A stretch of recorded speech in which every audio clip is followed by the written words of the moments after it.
नमस्कार, मैं हूं अनीता और आप देख रहे हैं मैं भी भारत का न्यूज बुलेटिन आदिवासी डेली। आज के बुलेटिन में आपको बताएंगे मध्य प्रदेश में धर्मांतरण पर सुप्रीम कोर्ट की टिप्पणी, नारायणपुर के ताजा हालात और बिहार के आदिवासी स्कूल की हालत पर होगी चर्चा।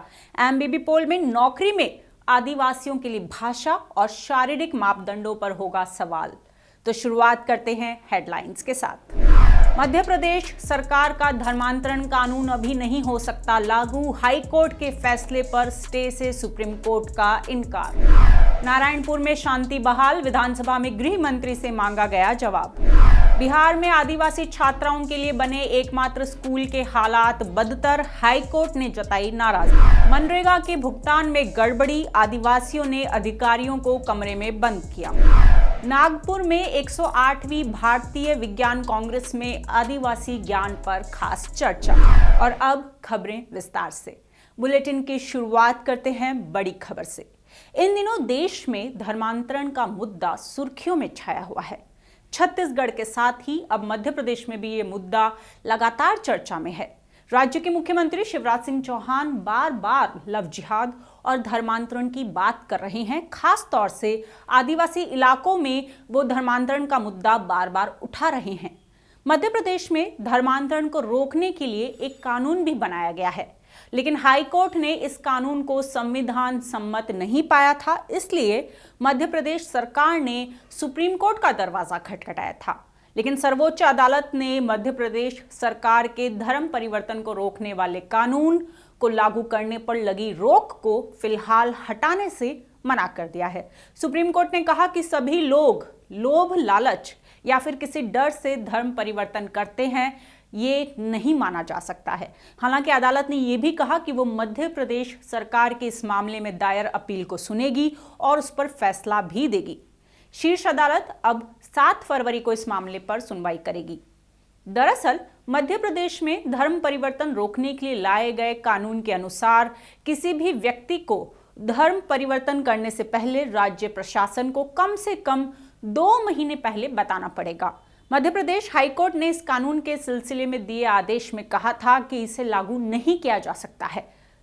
हाई कोर्ट के इस आदेश के खिलाफ मध्य प्रदेश सरकार ने सुप्रीम कोर्ट में अपील दायर की थी, जिस पर सुनवाई करते हुए मंगलवार को जस्टिस M.R. शाह और जस्टिस C.T. रविकुमार की बेंच ने मध्य प्रदेश हाई कोर्ट के फैसले पर अंतरिम रोक लगाने से इनकार कर दिया।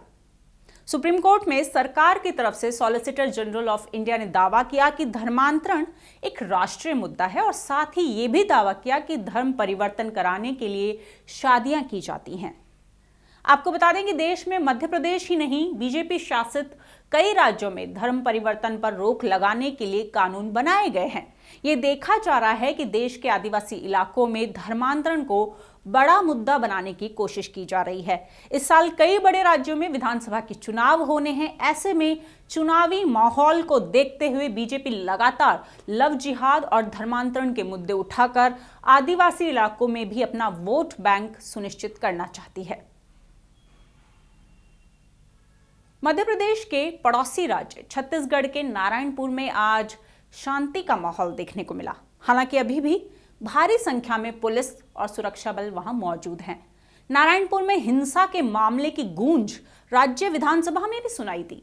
मंगलवार को शून्यकाल में विपक्षी विधायकों ने मतांतरण का मुद्दा उठाया। बीजेपी और जनता कांग्रेस छत्तीसगढ़ के विधायक इस मामले पर गृह मंत्री से जवाब मांग रहे थे, जिसके बाद इस पर सत्ता पक्ष और विपक्ष के विधायकों के बीच तीखी नोक-झोंक भी देखने को मिली। विपक्ष के हंगामे के बाद सभापति ने 13 विधायकों को निलंबित कर दिया था।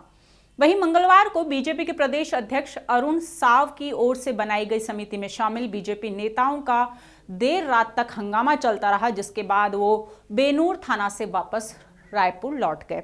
दरअसल राजनांदगांव से सांसद संतोष पांडे, नारायणपुर से बीजेपी के पूर्व विधायक केदार कश्यप सहित इस समिति के कई सदस्य नारायणपुर पहुंचे थे। हालांकि पुलिस ने इनको नारायणपुर में प्रवेश करने से रोक दिया था, जिसके बाद दोपहर से लेकर रात 9 बजे तक इन लोगों ने सड़क पर ही धरना दिया। बता दें कि सोमवार को नारायणपुर के एड़का थाना क्षेत्र में आदिवासियों के ही 2 गुटों के बीच मारपीट की खबर आई थी। जिले के बखरूपाड़ा में धर्मांतरण के खिलाफ बड़ी संख्या में आदिवासी समुदाय के लोग इकट्ठे हुए। आदिवासियों का दावा था कि ईसाई समुदाय ने उनके साथ मारपीट की है। ऐसे में आदिवासी समुदाय ने जमकर नारेबाजी की और चर्च में भी तोड़फोड़ की। भीड़ को देखते हुए बड़ी संख्या में पुलिस बल तैनात किया गया था। इस दौरान गुस्साई भीड़ ने एसपी और पुलिस कर्मियों पर ही हमला कर दिया था, जिसमें कई पुलिस जवान घायल हो गए थे।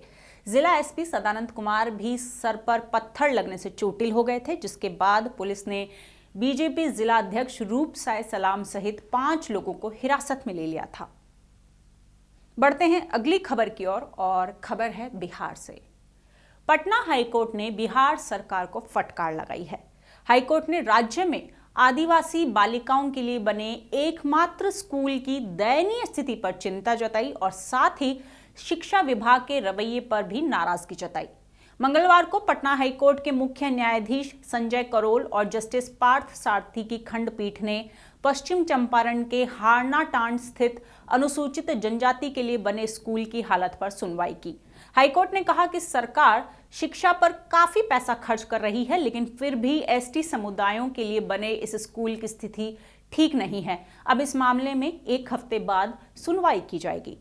बता दें, बिहार आदिवासी अधिकार फोरम के सदस्यों ने स्कूल की हालत पर कोर्ट में याचिका दायर की थी। याचिका में बताया गया कि अनुसूचित जनजाति की बालिकाओं के लिए बनाए गए इस एकमात्र स्कूल में कक्षा 1 से लेकर कक्षा 10वीं तक पढ़ाई होती थी, लेकिन जब से इसका प्रबंधन सरकार के हाथ में गया तब से स्कूल की स्थिति बदतर हो गई है। अब विद्यालय में कक्षा 7 और 8 में एडमिशन बंद कर दिया गया है। वहीं 9वीं और 10वीं कक्षा में छात्राओं का एडमिशन 50% पर सिमट गया है। इसके साथ ही यहाँ 100 बेड का हॉस्टल भी था, जिसे अब बंद कर दिया गया है। इस स्कूल में पर्याप्त संख्या में शिक्षक भी नहीं है, जिसके चलते छात्राओं की पढ़ाई बुरी तरह से प्रभावित हुई है। याचिका पर सुनवाई करते हुए कोर्ट ने संबंधित अधिकारियों से जवाब तलब किया। आपको बता दें कि कोर्ट पहले भी इस मामले पर सुनवाई कर चुका है और पिछली सुनवाई के दौरान कोर्ट ने एक कमीशन नियुक्त किया था। और इस मामले में ज्यादा जानकारी देने के लिए हमारे साथ जुड़ रहे हैं पटना से डेमोक्रेटिक चरखा के संपादक आमिर अब्बास। आमिर जी, पश्चिमी चंपारण में आदिवासी स्कूल के बदतर हालात पर कल कोर्ट में सुनवाई हुई। कल कोर्ट में क्या हुआ? कोर्ट ने जो टिप्पणी की है उसको लेकर उसे किस तरह से देखा जाए, क्या समझा जाए उससे? पहले तो ऐसा है नहीं कि ये इस स्कूल पर कोई पहली सुनवाई हो रही है। ये सुनवाई लगातार चलती रही है। और कोर्ट ने इसको लेकर कई बार टिप्पणी भी की है और कई बार आदेश भी दिए हैं। सरकार को निर्देश तक दिए गए, हालांकि उसका पालन नहीं हुआ। अगर आप देखें कि 10 साल पहले पटना हाई कोर्ट की बेंच ने इसको लेकर निर्देश दिया था बिहार सरकार को कि इस स्कूल में ये हरनाटाट जो स्कूल है वहां पर भवन का निर्माण किया जाए, जो कि अभी तक पूरा नहीं हुआ है। सरकार ने इसको लेकर कोई पहल भी नहीं की। अभी लगातार नवंबर के महीने में भी इस पर सुनवाई हुई थी और कल भी इस पे सुनवाई होकर कोर्ट ने इस पर टिप्पणी की है। तो कोर्ट लगातार बार बार इसकी दयनीय स्थिति पर टिप्पणी कर रही है और लेकिन इस टिप्पणी के बावजूद परिणाम कुछ निकल नहीं पा रहा है। सरकार के तरफ से सरकार या तो इस टिप्पणी को सीरियसली नहीं ले रही है, क्योंकि इस टिप्पणी में अगर आप देखेंगे जो हाईकोर्ट की बेंच है, उन्होंने साफ तौर से कहा है कि ये स्कूल अब इस स्थिति में है कि यहाँ पर अब पढ़ाई हो नहीं सकती है। पढ़ाई करने लायक ये स्कूल बचा नहीं है। यहाँ पर छात्राओं की जो संख्या उसमें लगातार गिरावट देखने को मिल रही है। पहले ये 12वीं तक की यहाँ पे पढ़ाई होती थी और ये इकलौता सरकार के द्वारा संचालित छात्राओं के लिए, जनजातीय समुदाय की छात्राओं के लिए स्कूल है। ऐसे में जब टिप्पणी बार बार आ रही है कि ये दयनीय स्थिति में है, तो परिणाम नहीं निकल रहा है। ये काफी सोचनीय बात है कि सरकार इसको लेकर सीरियस क्यों नहीं हो रही है। और कल भी जो कोर्ट ने कहा है, कोर्ट ने ये साफ तौर से कहा है कि आप इसकी स्थिति को ठीक कीजिए। लेकिन अब ये देखना होगा आने वाले दिनों में कि इस टिप्पणी को सरकार कितना मानती है या नहीं मानती है। आमिर, जैसा कि आपने बताया कि कोर्ट में ये मामला काफ़ी समय से चल रहा है, लेकिन बार बार हमने ये देखा कि कोर्ट टिप्पणी देकर रह जाता है, अभी तक कोई ठोस आदेश नहीं दिया जा रहा है। क्या वजह है? हाई कोर्ट क्यों हिचक रहा है आदेश देने में? क्यों ये मामला सुलझ नहीं रहा है? एक तो इसमें मामला यह है कि इसमें कोर्ट की एक प्रक्रिया होती है किसी भी चीज पर फैसला देने से पहले। तो उस प्रक्रिया के तहत पटना हाई कोर्ट की बेंच जो है वो काम कर रही है। लेकिन सबसे बड़ी बात यह है समझने की कि ये मामला कोर्ट में चल ही क्यों रहा है, ये क्यों जा रहा है कोर्ट में। क्योंकि कोर्ट में ये मामला तब जाने का समझ में आता जब यहाँ पर आप एक बहुत बड़ा इंफ्रास्ट्रक्चर बना के चल रहा है, उसमें कोई गड़बड़ी है। लेकिन पूरे राज्य में एक तो आबादी के हिसाब से स्कूल नहीं है, जनजातीय समुदाय की जितनी आबादी है उस हिसाब से सिर्फ एक स्कूल आपने बनाया है। अब अगर बिहार सरकार उस एक स्कूल को भी संचालित नहीं कर पा रही है तो वो बड़ी समस्या की बात है। और उसके ऊपर से एक चीज ये है कि अगर हाई कोर्ट कल को निर्देश भी जारी करती है, ऐसा हम लोगों ने पहली बार नहीं देखा है बिहार में कि पटना हाई कोर्ट निर्देश जारी कर रही है और बिहार सरकार उस पर अमल नहीं कर रही है। यहाँ तक कि अगर आप देखेंगे कोविड के दौरान भी पटना हाई कोर्ट ने कई सारी टिप्पणियां की, कई सारे सारे आयोगों का गठन किया, यहाँ तक कि आईएएस अधिकारियों तक को तलब किया, डीएम को तलब किया कोर्ट में, उसके बाद भी नतीजा कुछ नहीं निकला। इस मामले में भी अगर आप देखेंगे कि एक आयोग का गठन किया हुआ है, लेकिन उस आयोग का भी अभी तक कुछ परिणाम नहीं दिखाई दे रहा है। और ठीक कुछ दिन पहले साल 2022 में अगस्त के महीने में एक और पटना हाई कोर्ट ने एक निर्देश जारी करते हुए कहा था कि साल 2015 में बिहार के मुख्यमंत्री नीतीश कुमार ने एक नियम बनाया था जिसके तहत लड़कियों की शिक्षा मुफ्त होनी थी किसी भी सरकारी इंस्टीट्यूट में, जिसमें जनजातीय समुदाय की लड़कियों की भी बात कही गई थी। लेकिन उसके बावजूद भी अगर आप यूनिवर्सिटी लेवल पे देख लें या स्कूल लेवल पे देख लें, उनसे फीस ली जा रही है। तो जब हाईकोर्ट ने इस मामले पर अपना संज्ञान लिया और उन्होंने कहा कि आप इस फीस जो है वापस कीजिए, तो इसमें तो डायरेक्ट उन्होंने निर्देश जारी किया। ये अगस्त की बात है, अभी तक उसकी प्रक्रिया नहीं हुई है।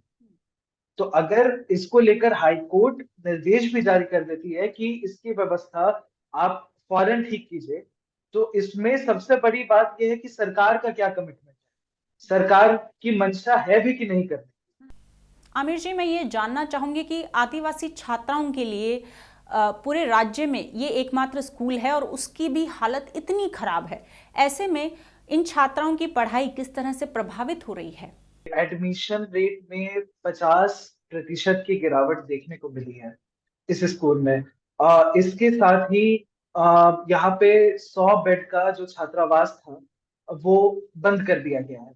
अब सवाल ये है कि ऐसा तो है नहीं कि सिर्फ पश्चिम चंपारण में ही आदिवासी समुदाय के लोग रहते हैं।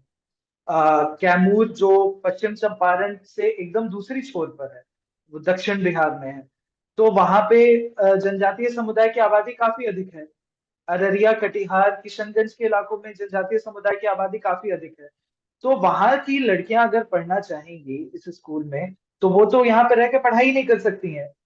और ऐसा तो है नहीं कि सरकार के पास बजट नहीं है। अगर आप बिहार सरकार के बजट पे नजर डालेंगे तो इस साल का बजट यानी साल 2022-23 का बजट शिक्षा पर सबसे अधिक खर्च किया गया अभी तक के इतिहास में। 16% जो खर्च है 39,191.87 रुपए शिक्षा पे खर्च किए गए। और सिर्फ इस स्कूल को शिक्षा बजट से ही पैसे नहीं आते हैं, इसमें कल्याण राशि जो होती है राज्य सरकारों की, उसके तहत भी पैसे आते हैं, जिसमें जनजातीय समुदाय, दलित समुदाय, अल्पसंख्यक, पिछड़ा अति पिछड़ा समुदाय को राशि जानी थी। इसमें 12,375.07 करोड़ रुपए दिए गए। तो इतनी लंबी राशि होने के बाद, इतनी बड़ी राशि होने के बाद भी एक स्कूल की स्थिति इनसे संभाली नहीं जा रही है।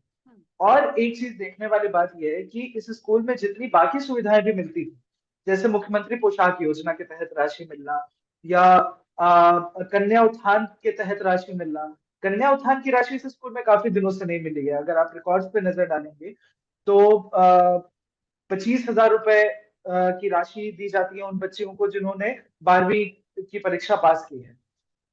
तो उन्हें भी वो पैसे नहीं मिल रहे हैं। तो सरकार जिस मदद की बात कर रही है वो मदद किसी भी जनजातीय समुदाय के लोगों तक पहुंच नहीं पा रही है। इसकी अगर जड़ पे आप जाके देखने की कोशिश करेंगी, क्योंकि बाहर से बिहार की शिक्षा व्यवस्था की कई लोगों ने तारीफ भी की है कि बिहार में सरकारी स्कूलों की स्थिति पहले से सुधरी है। तो दरअसल होता क्या है, बाहर से जो लोग भी आते हैं देखने के लिए, तो सरकार ने यहाँ पे कई सारे मॉडल स्कूल बनाए। जिन्हें वो बाहर के लोगों को दिखाने का काम करती है।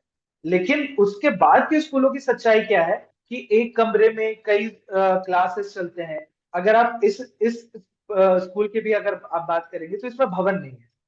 अब आप सोच के देखिए कि कोई बच्ची ठंड के इस मौसम में, अभी पटना का तापमान 10 डिग्री सेल्सियस चल रहा है, तो इस ठंड के मौसम में कोई बिना भवन के कैसे पढ़ाई कर सकता है, या बाहर से आने वाली बच्चियां कैसे पढ़ाई करें।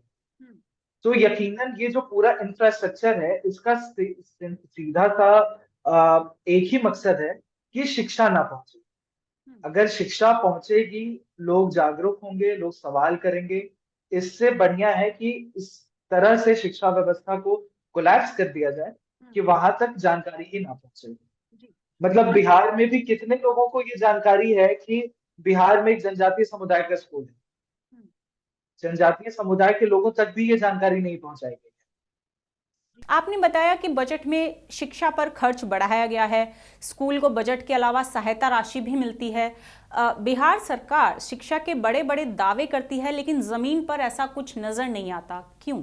सरकार को कहना तो पड़ेगा, क्योंकि जाहिर सी बात है कि बिहार के मुख्यमंत्री नीतीश कुमार 17 सालों से इस प्रदेश के मुखिया हैं।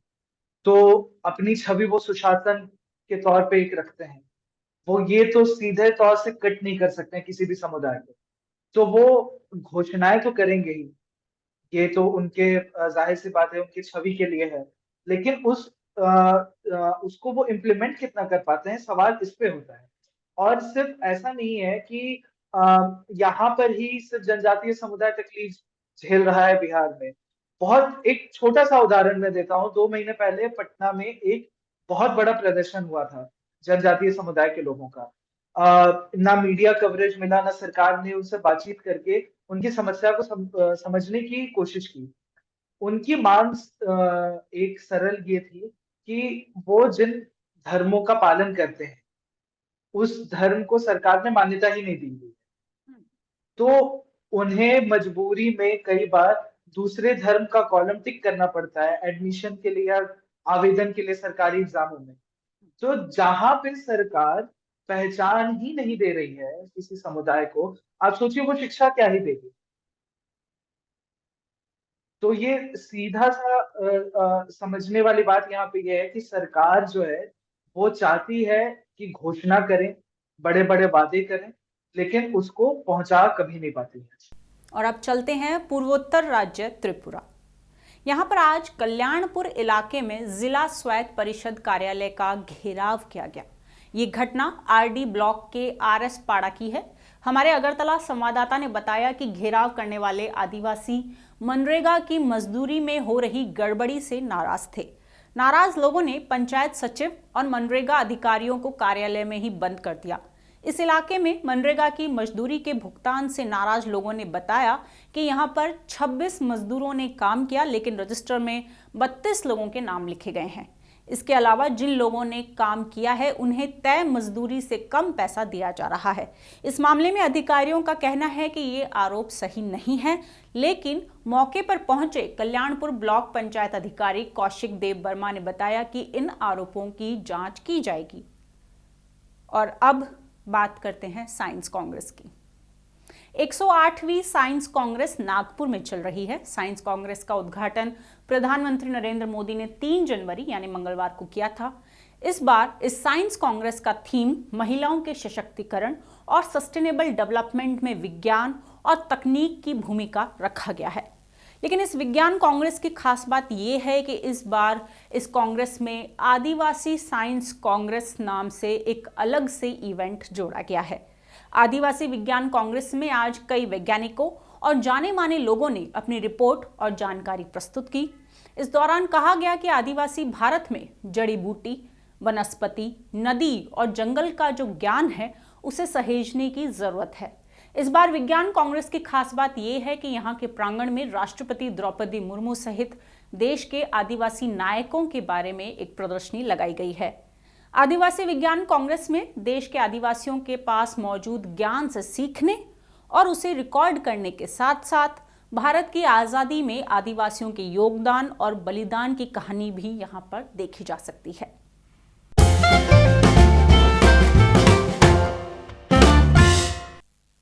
बुलेटिन के दूसरे सेगमेंट एमबीबी पोल में आज हमने आपसे एक सवाल किया था।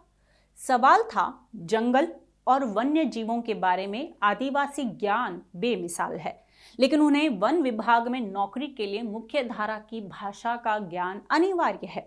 इसके अलावा भी शारीरिक मापदंड से जुड़ी कई शर्तें रखी जाती हैं। क्या आपको लगता है कि आदिवासियों को इन शर्तों से छूट दी जानी चाहिए? इस सवाल के जवाब में 92% लोगों ने माना कि आदिवासियों को इन शर्तों से छूट मिलनी चाहिए, जबकि वहीं 7% लोगों ने छूट न देने का ऑप्शन चुना, तो 2% लोगों ने पता नहीं का ऑप्शन चुना। लेकिन हमने ये सवाल क्यों पूछा था? हाल ही में तमिलनाडु सरकार ने 78 आदिवासियों की नौकरी पक्की करने का एक आदेश जारी किया है।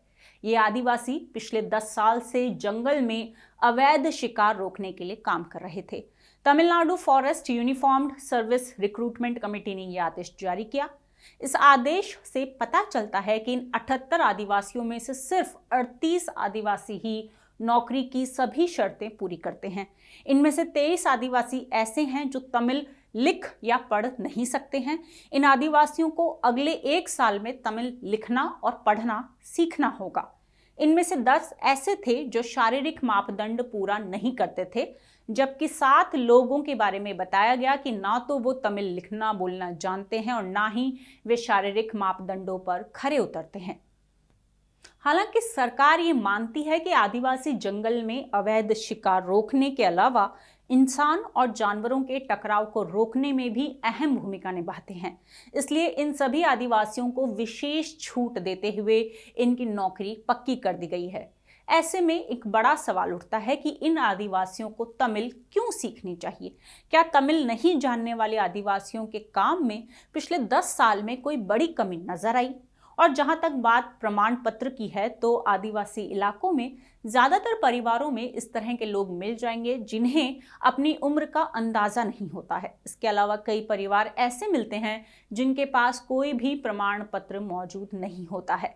इसलिए तमिलनाडु सरकार से ये उम्मीद की जाएगी कि उन्होंने एक अच्छा काम किया है, लेकिन आदिवासियों को एंटी पोचर्स के तौर पर भर्ती करने की शर्तों की समीक्षा जरूर करनी चाहिए।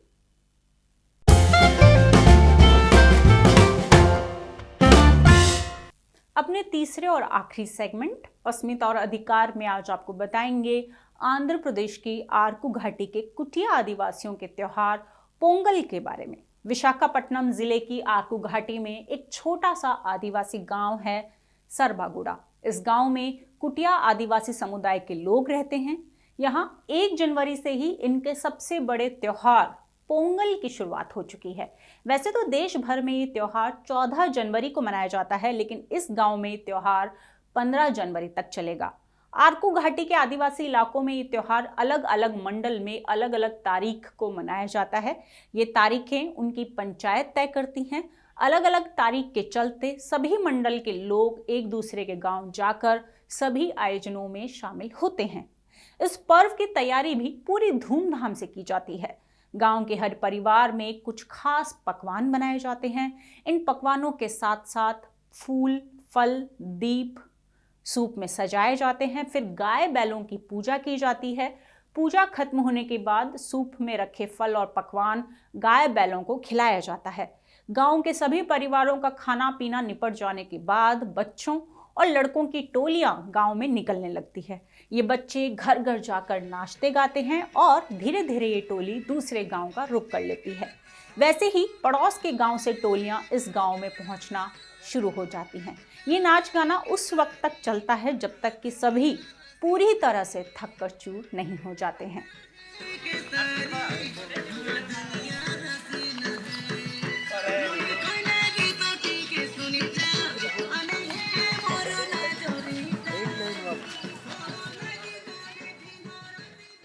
और ये था आज का हमारा आदिवासी डेली बुलेटिन। अगर आप हमसे जुड़ना चाहते हैं तो नीचे दिए गए व्हाट्सएप नंबर पर हमें मिस कॉल करें।